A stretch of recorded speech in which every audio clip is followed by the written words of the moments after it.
आचार्य प्रमोद मिश्रा जी, ये जो यम नियम हम बात करते हैं, सबसे पहले यम तपस्या या यम जी। नियम, ये क्या होता है? हाँ, बिल्कुल, बिल्कुल।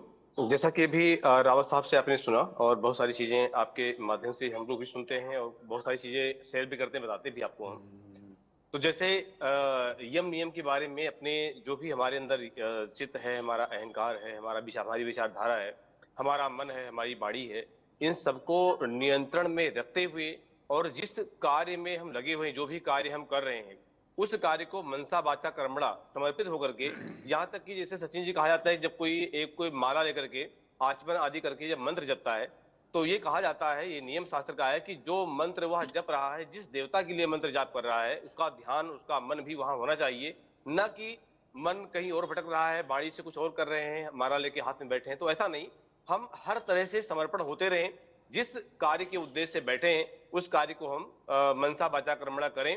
और अपने आप को हम समर्पित करें। समर्पित नहीं करेंगे, जिस कार्य को हम विधिवत संयम से, नियम से नहीं करेंगे, तो उसका पूरा फल तो प्राप्त होना क्या, उस कार्य भी ढंग से नहीं हो पाएगा, वो कार्य भी ढंग से सिद्ध नहीं होगा। इसलिए जो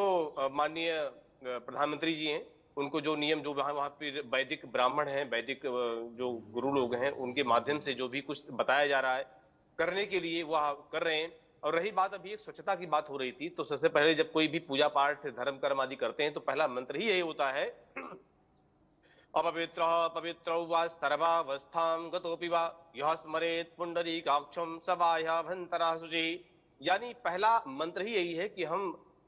उस पुंडरीकाक्ष को, उस नारायण का स्मरण करें, जिसके माध्यम से सा बाह्याभ्यन्तरः शुचि, मेरे अंदर और बाहरी शरीर की पवित्रता हो, पवित्री हो। चलिए, बाहरी शरीर तो पवित्र हो जाता है, लेकिन अंदर कैसे पवित्र होगा? तो अंदर के जो पार्ट हमारे हैं, जो कि पार्ट मीन्स कि शरीर का कोई पार्ट नहीं, मन का पवित्र होना, बुद्धि का पवित्र होना, विचारों का पवित्र होना, अहंकार का पवित्र होना, चित्त का पवित्र होना। तो जो हमारे अंदर के पार्ट ऐसे हैं जिन जो है तो लेकिन दिखाई नहीं दे रहे हैं, तो उनका भी पवित्र होना बहुत जरूरी होता है। पवित्र हो करके फिर जो है ईश्वर में लगना बहुत आवश्यक होता है। तो यहाँ पर इसलिए वहां की साफ सफाई जो कि प्रधानमंत्री जी के द्वारा अभी मैं सुन रहा था कि उन्होंने कहा कि मुझे, मेरा सौभाग्य है कि मुझे ऐसा भी मौका मिला, ये भी हमने किया। तो ये भी एक तरह से नियम होता है कि वहां की सबसे पहली पूजा यही है कि स्वच्छता, पवित्रता का ध्यान रखते हुए और अपने आप को, ईश्वर को हम समर्पण करें। जी सचिन जी। अ, आचार्य प्रमोद मिश्रा, एक पीएम के तौर पर, अब इसमें जी कहीं ये एक बात उठती है कि एक पीएम के तौर पर जो है, लेकिन एक व्यक्ति जी के तौर पर वो अपने धर्म की पालना करेंगे, एक व्यक्ति के तौर जी पर वो साधना करेंगे, तपस्या करेंगे, ये इसे कैसे जी। देखा जाए?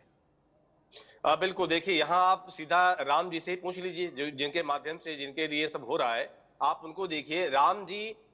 युवराज ही बनने जा रहे थे, युवराज बनते बनते उनका माता पिता की आज्ञा, क्योंकि वो एक व्यक्ति भी हैं, युवराज भी बन रहे हैं, लेकिन साथ में एक पुत्र भी हैं, तो उन्होंने पुत्र धर्म का भी पालन किया और साथ में राज धर्म का भी पालन किया। पुनः जब 14 वर्ष का वनवास वापस लौट करके आए, तो उन्होंने पुनः रामचरितमानस के एक अंग है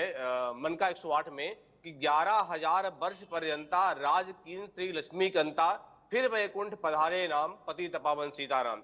तो यहाँ पर भगवान ने 11,000 वर्ष का राज्य भी किया, तो वहां बैठ करके राज धर्म का भी पालन किया उन्होंने। इसलिए प्रधानमंत्री ही जो कर रहे हैं, उस गद्दी पर बैठ करके प्रधानमंत्री पद का भी जो है निर्वहन कर रहे हैं, साथ साथ एक व्यक्ति विशेष होने के नाते वह जो धर्म से जो संबंधित चीजें होती हैं, धर्म को के जो नियम होते हैं, संयम होते हैं, उसको भी कर रहे हैं। तो ये दोनों ही उनके लिए जायज है और दोनों ही करना जो है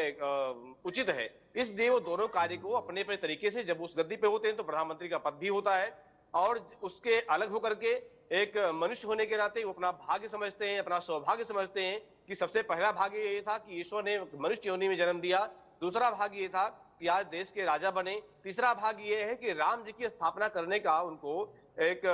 अवसर मिलता है, सुअवसर मिलता है, भाग्य और सौभाग्य जागता है। तो ये हर तरह से जो ईश्वर ने उनको भाग्य दिया है, राम जी ने वो भाग्य का अवसर दिया है, उस दोनों की पालना वो कर रहे हैं, राजा बनकर के, प्रधानमंत्री बनकर प्रधानमंत्री पद का निर्वहन, और साथ साथ व्यक्ति विशेष बनकर के वह भगवान राम की पूजा का जो भी नियम संयम है उसको भी वो निर्वहन कर रहे हैं।